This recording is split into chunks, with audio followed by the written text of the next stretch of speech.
Hello दोस्तों, कैसे हैं आप लोग। आशा करते हैं आप अच्छे होंगे। पिछला वीडियो में हमने देखा था कि एफटी के बारे में जाना था। आज हम लोग एलएफटी के बारे में जानेंगे। लीवर फंक्शन टेस्ट एलएफटी के बारे में आज जानेंगे हम लोग। पिछला वीडियो में सीबीसी के बारे में जाने थे। तो लीवर फंक्शन टेस्ट क्या होता है। लीवर हमारे शरीर की सबसे बड़ी ग्रंथि होती है। लीवर हमारे शरीर की सबसे बड़ी ग्रंथि होती है जो हमारे शरीर में विभिन्न कार्य करती है और वह शरीर की विभिन्न क्रियाओं को भी संतुलित करती है। लीवर यहाँ हमारे शरीर के विभिन्न छोटे छोटे अणुओं को तोड़ने का कार्य करती है। इस प्रकार को उपापचय कहते हैं, जैसे कि कार्बोहाइड्रेट का उपापचय, प्रोटीन का उपापचय या वसा का उपापचय करती है। जब ग्लूकोज की मात्रा अधिक हो जाता है तब लीवर ग्लूकोज को ग्लाइकोजन के रूप में एकत्रित करती है। इतना हम लीवर के बारे में हम लोग जाने। अब हम लोग जानेंगे एसजीपीटी के बारे में। एसजीपीटी के बारे में तो चलिए, एसजीपीटी ये होता है सीरम ग्लाइकोमिक पायरोविक ट्रांसमिनेज, जिसका नॉर्मल रेंज यहाँ दिया हुआ है अप टू 40 IU पर लीटर होता है। अप टू 40 IU पर लीटर होता है। चलिए, एसजीपीटी जो है हमारे शरीर के लीवर कोशिकाओं में ही बनता है। इसका निर्माण लीवर के विशेष प्रकार की कोशिका करती है, जिसे ही हेपेटाइटिस कहते हैं। हेपेटाइटिस कहते हैं, जो एक प्रकार का ये एसजीपीटी एंजाइम है, एंजाइम होता है। ALT और AST बढ़ने पर बढ़ जाती है। ALT AST के बढ़ने पर बढ़ जाती है, अर्थात इसकी ज़्यादा मात्रा हो जाने पर हेपेटाइटिस या वायरल पीलिया होने का संभावना होता है। और हम लोग जानेंगे एसजीओटी के बारे में। एसजीओटी क्या होता है। एसजीओटी एक विशेष प्रकार का ये भी एंजाइम होता है जो लीवर की कोशिकाओं में बनता है। इन कोशिकाओं को हेपेटोसाइट कहते हैं। इसका नॉर्मल रेंज होता है 15 से 40 IU पर लीटर होता है। और ये रक्त में इसकी नॉर्मल वैल्यू होता है। यदि किसी कारण की वजह से लीवर कोशिका यानी कि हेपेटोसाइट बढ़ जाता है, टूटती है, तब इसकी अवस्था में रक्त में AST की मात्रा अधिक हो जाता है। AST का मात्रा, इसका मात्रा क्या होता है कि अधिक हो जाता है। एसजीओटी जो है शरीर के और भी दूसरे अंगों में पाया जाता है, जैसे कि ओवरी में पाया जाता है एसजीओटी, हार्ट मसल में पाया जाता है, स्केलेटल मसल में पाया जाता है। यदि एसजीओटी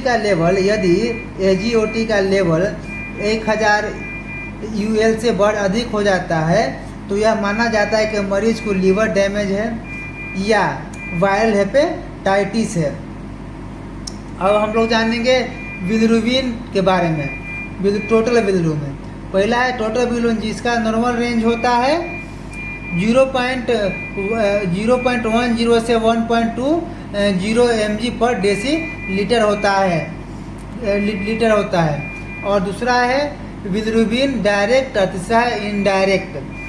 ठीक है, तो ये क्या होता है, बिलिरुबिन येलो पिगमेंट होता है। बिलिरुबिन जो होता है येलो प्रकार का, येलो कलर का एक पिगमेंट होता है।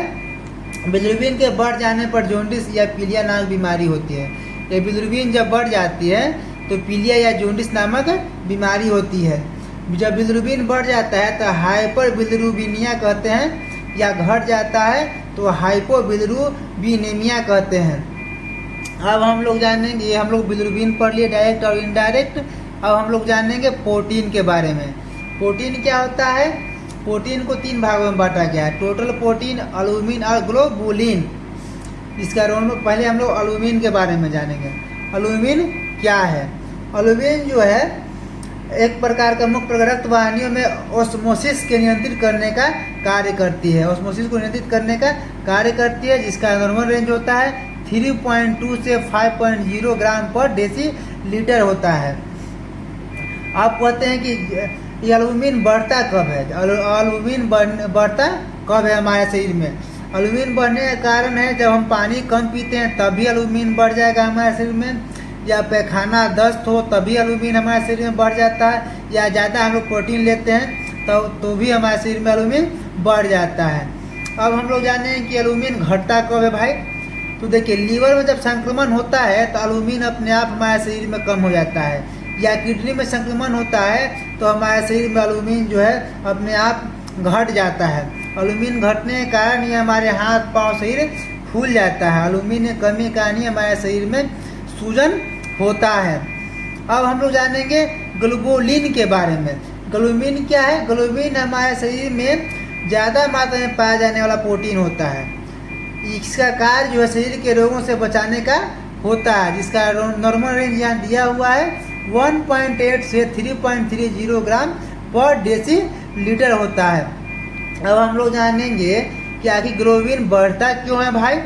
तो देखिए, यदि हमारे शरीर में किसी प्रकार का संक्रमण हो या आर्थराइटिस हो, आर्थराइटिस की बीमारी किसी को हो, या माइलोमा कैंसर हो, या लीवर में संक्रमण हो, इतना सारे होने पर अपने आप ग्लोबुलिन हमारे शरीर में बढ़ जाता है।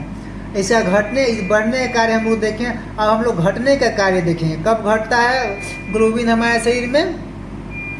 जब पल्मोनरी संक्रमण हो, जब हमारे चेस्ट में किसी प्रकार का संक्रमण हो, या परजीवी संक्रमण हो, या अपने शरीर में पेट में किसी प्रकार का संक्रमण हो, तब क्या होता है? ग्लोबुलिन अपने आप घट जाता है। आज हम लोग एलएफटी के बारे में जाने, यही होता पूरा एलएफटी होता है। अगले वीडियो में हम लोग सीआरपी और ईएसआर के बारे में जानेंगे। आशा करते हैं कि एलएफटी के बारे में आप लोग पूरा तरह से जान गए होंगे। एक और बात, एलएफटी लीवर जो है हमारे शरीर में विटामिन को भी एकत्रित करने का कार्य करती है, जैसे कि vitamin B12, vitamin D, vitamin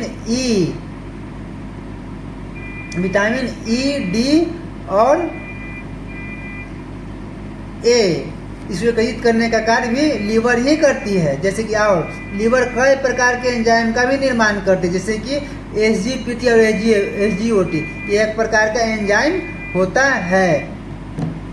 आशा करते हैं कि आप एलएफटी के बारे में पूरी तरह से जान गए होंगे। अगर हमारा वीडियो आपको अच्छा लगे तो कमेंट करें और बताएं, ताकि हम अपने वीडियो को और अच्छी तरीके से बनाएं, या कोई कमी हो गया होगा तो उसको हम सुधार करें।